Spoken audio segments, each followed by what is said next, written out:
Death Valley beckons the adventurous with its otherworldly desert landscape. But make no mistake, this is one of the most unforgiving places on Earth. Enter at your own peril. In April 2021, young couple Alex Lofgren and Emily Henkel accepted the park's challenge, brimming with confidence as avid campers and outdoor enthusiasts. But during their routine camping trip, disaster struck, stranding them distressed and isolated deep in the backcountry. With supplies running low and the relentless desert heat bearing down, they faced a nightmare scenario. In a last-ditch attempt to save themselves using every skill they had, their fateful journey took a shocking turn when the ruthless canyon passage they navigated demanded the ultimate price. What possessed this adventurous couple to take such a perilous route when disaster first struck on their trip? Keep watching to uncover the riveting story behind the Death Valley tragedy that claimed one life and forever changed another. Death Valley National Park is aptly named. At first glance, this California desert landscape looks devoid of life, just endless stretches of barren valleys, salt flats, and weathered peaks baking under a relentless sun. But looks can be deceiving. Though inhospitable, this wilderness harbors rare wildlife uniquely adapted to survive the extreme heat and aridity. For humans, however, Death Valley poses very real threats. As the lowest, driest, and hottest location in North America, Death Valley holds some of the most extreme climate conditions found anywhere on Earth. Daily summer temperatures average over 115 degrees Fahrenheit. The hottest air temperature ever recorded on the planet was taken here in 1913. An astounding 134 degrees. The seemingly lifeless desert terrain belies natural dangers ready to catch the unprepared off guard. With steep canyon drop-offs, loose rockfalls, and disorienting salt mirages, this is a land carved by the most hostile forces of nature. Make no mistake, the name Death Valley serves as a warning. Venture out unprepared, and you may find no mercy. 32-year-old Alexander Lofgren understood these risks better than most. An experienced camper and Army veteran, Alex relished time spent alone out in nature's harshest environments. Originally from Massachusetts, Alex moved to Tucson, Arizona after completing his military service, working various jobs in the outdoor industry and nonprofit sectors focused on assisting veterans. 27-year-old Emily Henkel was also a seasoned camper, though not quite as adventurous as her thrill-seeking boyfriend. Emily worked for a nonprofit in Phoenix, helping connect businesses to job-seeking veterans. She admired Alex's affinity for remote places and challenging expeditions out in the wilderness. Having been together over 2 years, Alex's wanderlust had rubbed off on Emily's sense of adventure. She trusted in her boyfriend's competence during harsh conditions. The fateful camping trip. Alex and Emily left Southern California on April 3, 2021, embarking on what was supposed to be a fun weekend camping trip in Death Valley National Park. They packed their white Subaru Forester SUV with camping gear and sufficient food and water to sustain them for several days out in the desert. Having secured a backcountry camping permit, their initial plan was to set up camp in a remote valley, accessible only by rugged four-wheel drive roads. The route would take them deep into the desert wilderness, far from frequently traveled areas and park facilities. This isolation was exactly what Alex craved. Driving a four-wheel drive vehicle, the off-road conditions barely concerned Alex. He had proven himself competent in navigating harsh terrain during previous solo trips to Death Valley. With Emily accompanying him this time, he made sure they were well supplied in case anything went wrong. However, only halfway to their backcountry destination, disaster struck. Attempting to maneuver a particularly rocky section of road, 2 loud pops rang out. Both passenger side tires had ruptured against the sharp rocks. Emily's heart sank as they got out to inspect the damage. Stranded 22 miles from the nearest paved road, they now faced a dangerous predicament. Surveying their situation as the sun crept lower in the sky, Alex decided their best option was to spend the night in the disabled vehicle and hike out the next morning, rather than risk moving in the darkness. Relying on maps and survival guides, he devised a plan they would leave before dawn and trek 15 miles cross-country to a landmark named Mormon Point, where they could intercept a paved park road and hopefully flag down help. After gathering essential supplies into backpacks, the couple bedded down in the Subaru to rest before their pre-sunrise escape from this remote corner of Death Valley. Setting off just before 5 a.m. in the dark, Emily nervously questioned if they made the right choice, as she followed Alex up a demanding ascent into the Grant Mountain Range, flanking Death Valley. As sunrise illuminated their path forward, her confidence grew in her boyfriend's navigation abilities. Winding through pine forests and then descending into a rugged canyon, Alex relied on GPS to guide them toward Mormon Point.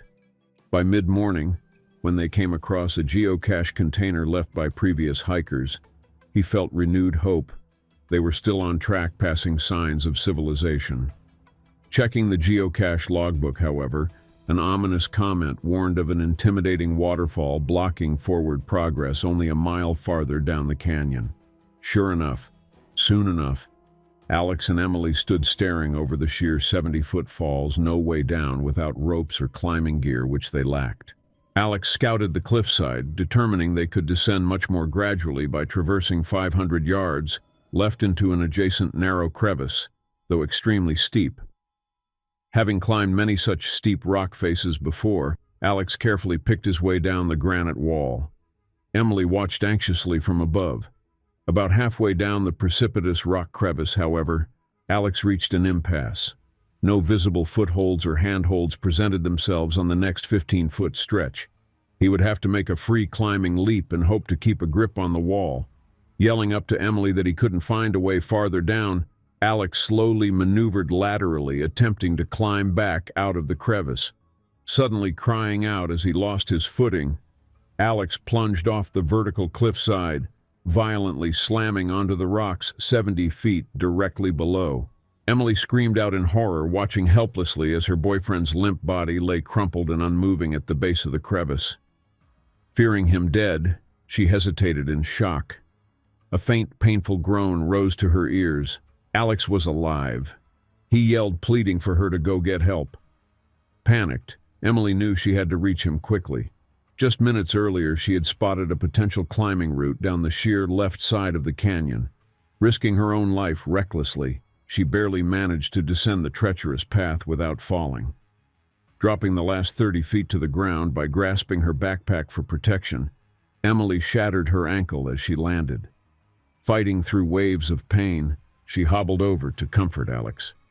Though still breathing, he had suffered severe internal injuries from the long fall.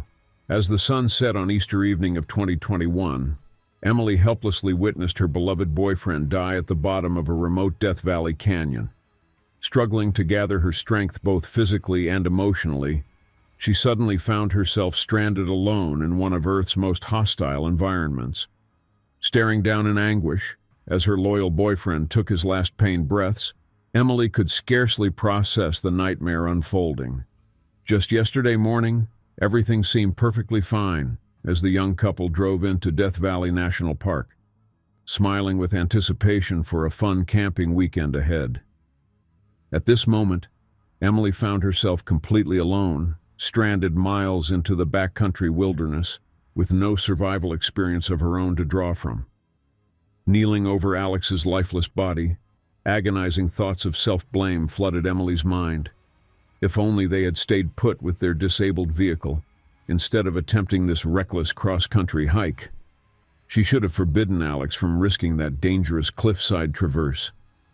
Overwhelming guilt compounded Emily's grief. Forced now to ignore her swirling emotions, Emily fought to focus her mental faculties on formulating some plan to save herself. Taking stock of the assets available, she realized they had at least packed well enough supplies for several days out in the desert.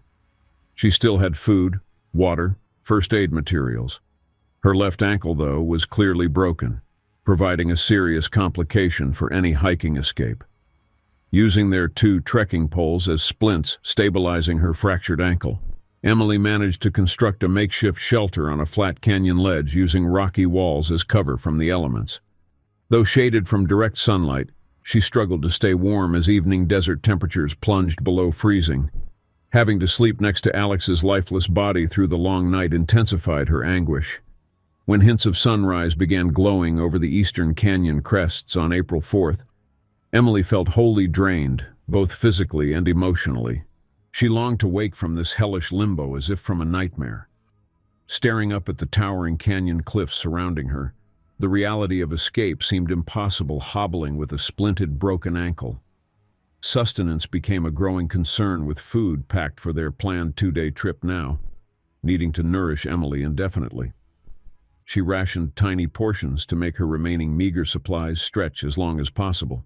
By the morning of Monday, April 5th, when Alex and Emily unsurprisingly failed to return home from their Death Valley weekend, formal search and rescue procedures commenced, coordinated by Inyo County Sheriff's Office. Emily's family had reported them missing, now 3 days overdue. Authorities initially checked the couple's travel itinerary and called their cell phones, both going straight to voicemail in the park's vast cellular dead zones.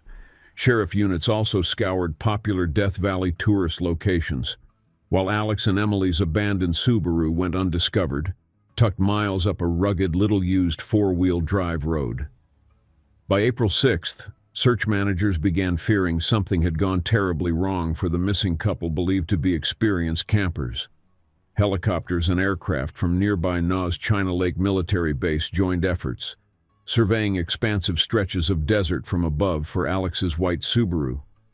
On April 7th, a California Highway Patrol plane spotted the stranded vehicle miles west of the nearest highway on a backcountry road.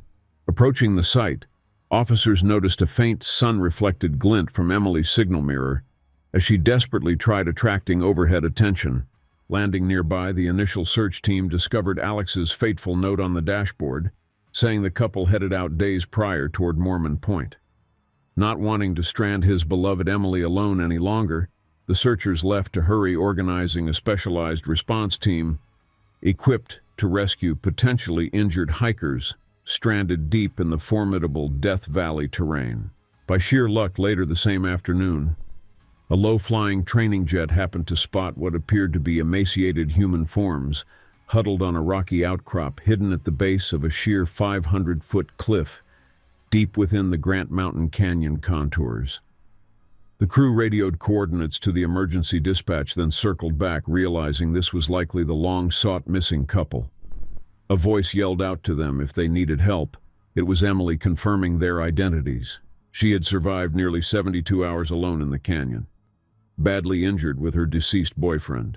Arrangements were swiftly made to have search and rescue team rappellers specially trained for extreme vertical terrain extraction inserted near the canyon site by first light the next day. Carefully maneuvering down to reach Emily by late morning on April 8th, they administered urgent medical treatment before safely hoisting her from the ledge to rush her broken body toward urgent hospital care.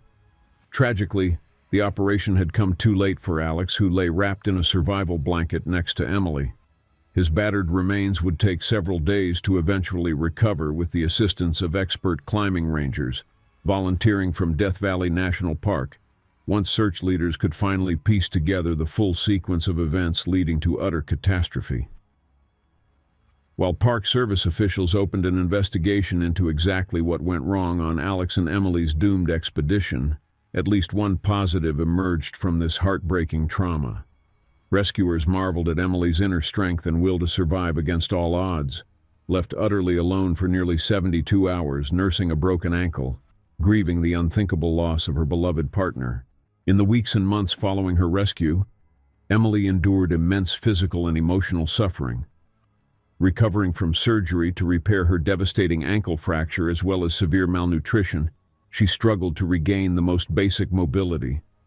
She relied heavily on close family members to assist her through near-constant waves of agony and grief. Emily incrementally progressed from a wheelchair to crutches to slowly walking again, aided by supports.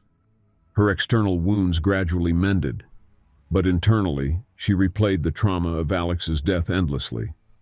She regularly attended counseling to process the survivor's guilt and immense heartache she battled. Alex's parents flew out to California, spending precious days with Emily before laying their son to rest back in his Massachusetts hometown. Emily drew powerful comfort and solace bonding closely with Alex's family during this most awful grieving ritual. Their unconditional care helped carry her forward. Attending Alex's funeral enabled Emily a chance to memorialize and properly say goodbye to her loyal partner, whose spirit continued energizing her path ahead. Friends spoke of Alex's vibrant passion for veterans' welfare and immersing himself in nature's therapy. Emily knew she owed it to his memory to carry this purpose forward the best she could despite persistent suffering. In September 2021, 5 months after her rescue, Emily self-published a memoir titled With You Even There, recounting the fateful Death Valley expedition transformed into tragedy. Detailing their journey prior to the catastrophe, the book memorialized Alex while raising money to aid the search volunteers who ultimately saved Emily. Writing proved cathartic release for Emily, still wrestling mixed feelings of appreciation and survivors' culpability. Book sales funded her establishment, a nonprofit foundation named in honor of Alex supporting veterans in nature. This initiative united Alex's legacy, helping fellow former soldiers heal through wilderness excursions, representing his dual passions in life.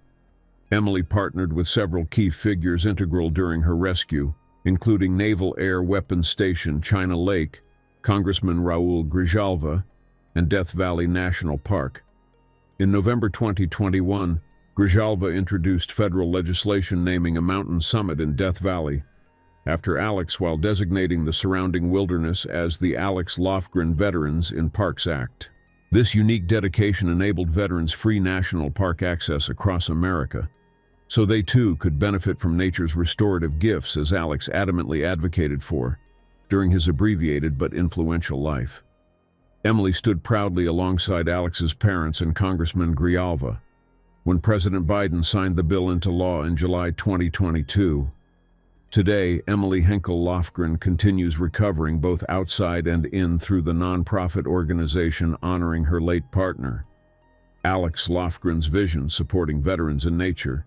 She partners with the National Park Service, leading hiking and camping excursions for former soldiers, aiming to heal trauma through the restorative wilderness environments Alex cherished so dearly.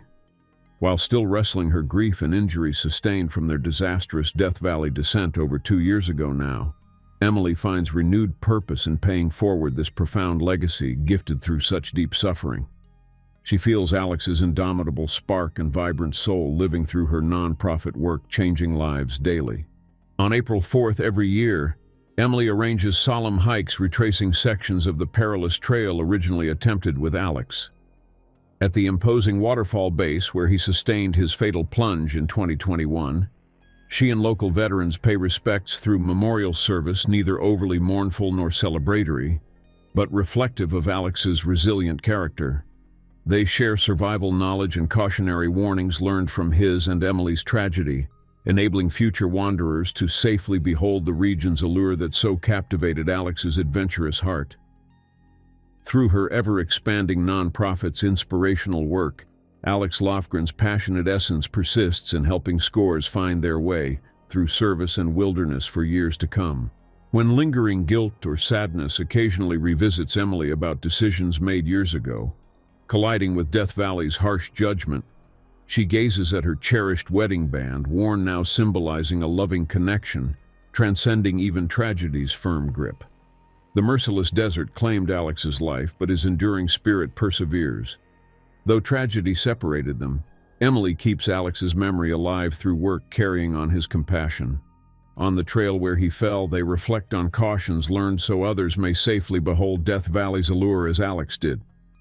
When sorrow looms, Emily draws strength from the love that will forever connect them. Though the desert took Alex too soon, his courage and passion live on through Emily's dedication to his noble legacy. Their bond endures through purpose and memory,